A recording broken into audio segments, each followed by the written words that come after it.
Dito na naman tayo sa gilingan ng palay mechanics. Ayan, mag-change oil tayo. Gamitan natin ng flashing oil. Ayan, gagamitan ng flashing oil ng mechanics sa panda rin ng mga 3 minuto. Mga 3 minutes mechanics. Ayan, panda na tayo ng mga 3 minutes mechanics. Tapos i-drain natin. Kasi ito halos nanigas na yung langis nito mechanics sa sobrang sticky ng langis nito.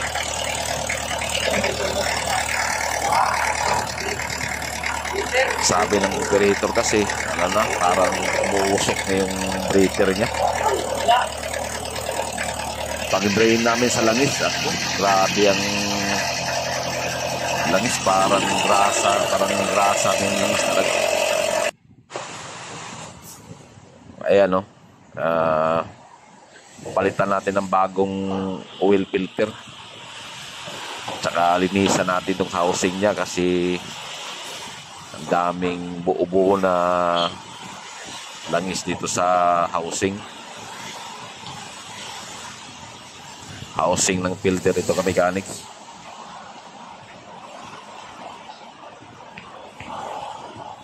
Ayan yung bagong oil filter, Tsaka yun ng luma, grabe itim na.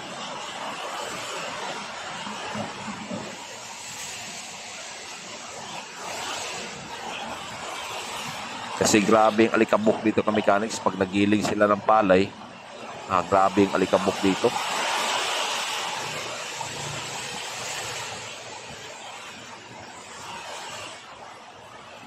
Pag nakapasok sa makina, humahalo dun sa langis.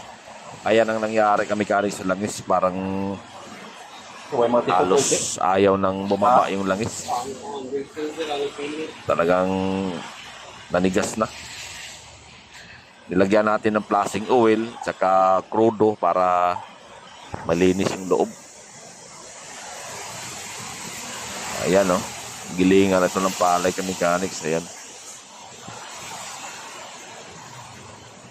Buti na lang tumawag yung driver, operator na pala. Tumawag yung operator. Umusok na yung breather. Parang nag-knocking na. Parang nag-knocking na yung makina.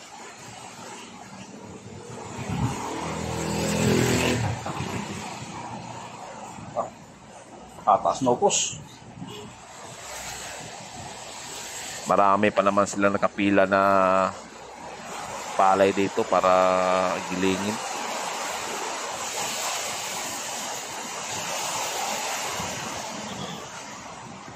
Sa mga ganitong mga langis mechanics na halos nang buo-buo na, kailangan talaga ng flashing oil dito mechanics para lumabnaw yung langis. Bago nyo i-drain, lagyan muna ng flashing oil.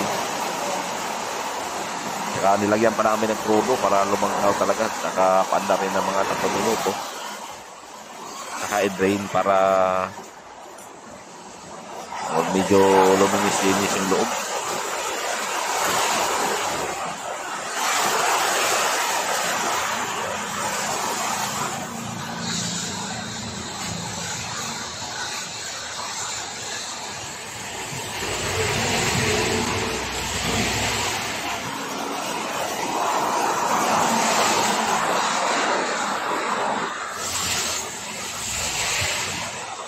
Yan, papalitan ng mga o-ring yan mechanics.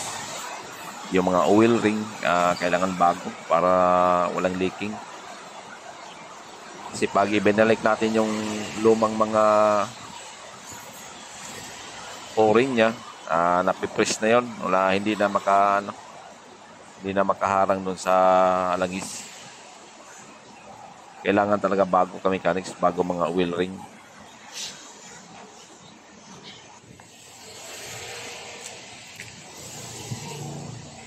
Yan, sinasalina ng bagong langis mechanics. Yan, bagong langis na yan.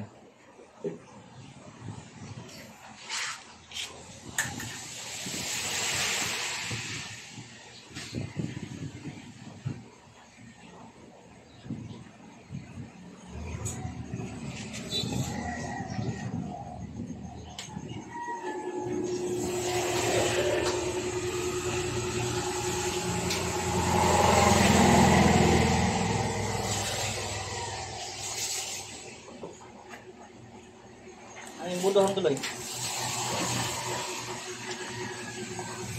Kuha na tuloy. Wala pa no?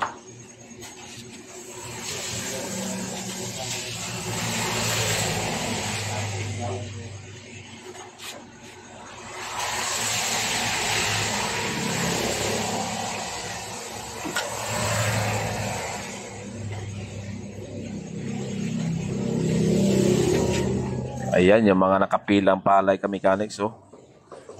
Sako-sako pa yan. Sako-sako yung nakapila na palay para giligin.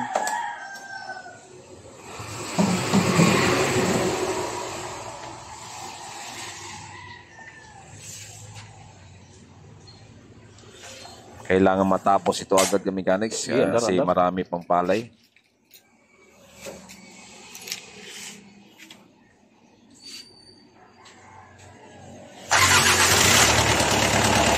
Ayan.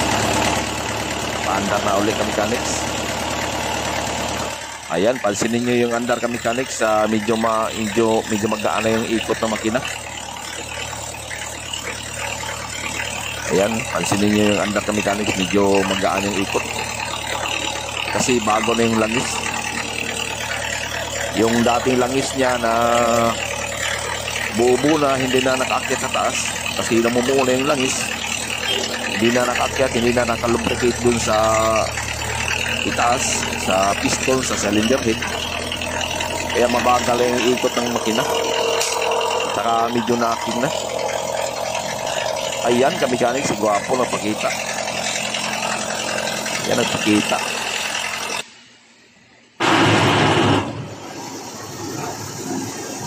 Ayan, oh. Ayan, umpisa ng gilingan nito ka-mechanics.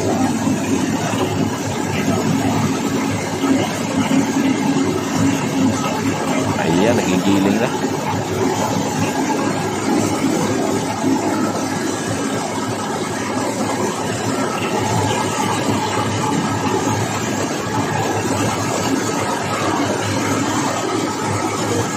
Ayan, kondisyon na naman ulit ang makina ka-mechanics. Ayan, kondisyon na naman ulit.